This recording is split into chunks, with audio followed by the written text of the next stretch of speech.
Today, our story is all about the bee and the rose. Once upon a time, there was a bumblebee who loved a flower.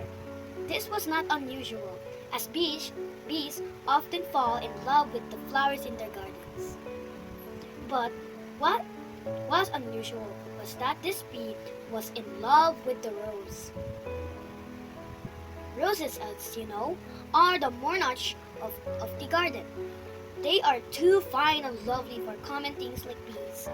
But this rose is different from the others, and she loved her bee as just as much as he loved her. One day, the queen was walking through the garden, and she said to the gardener, "From now on, I should like you to cut me a bouquet of roses every Sunday." The gardener promised he would do so. It was simple enough request to him. But the rose who loved the bee, it was terrible. A bouquet of flat roses? She cried every Sunday? What will I do? I don't want to be cut and put in a vase with other roses. I want to stay out here in the good, soft earth and be with my beloved bee. Don't worry, my love, said her beloved bee. I have a plan. The bee flew to the place in the garden where the daisies grew. The daisies, like all the flowers, were fond of the bee. And when he asked for their help, they were only too happy to give it.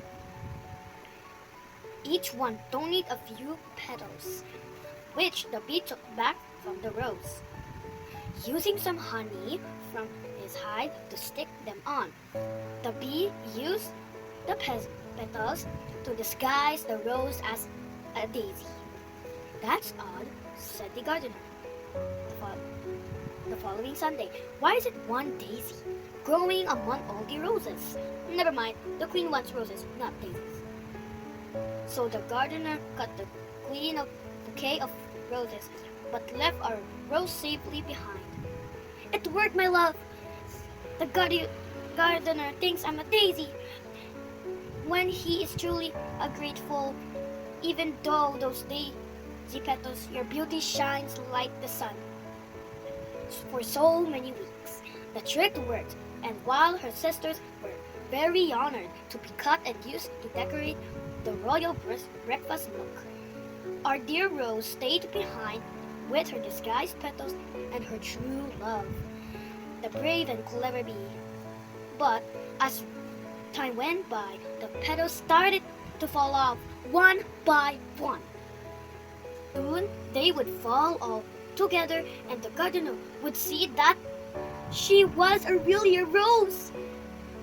Then it would be a matter of time before she, too, cut and added to the queen's usual Sunday bouquet. Why do you weep, my love?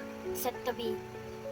Look, said the rose, my disguise is falling apart, and you can't keep dressing me as a daisy forever. It's hopeless, my love. Nothing is hopeless where there is love, said the bee, and before the startled eyes of the rose, the bee transformed into a beautiful fairy. I'm sorry to deceive you, said the fairy. I only meant to turn into a bee for a short time. But then I met you as a rose, most beautiful, fragrant, and elegant flower in the garden. And yet you fell in love in a lonely bee. You truly have a good heart, beloved, and because of that, I will grant you any wish you want. You desire. Then I wish you to make me a daisy, a real daisy. Then I could stay here in the garden surrounded by my sister flowers, and the gardener will never cut me for the queen's bouquet. Are you sure? It would mean giving up your life as a rose.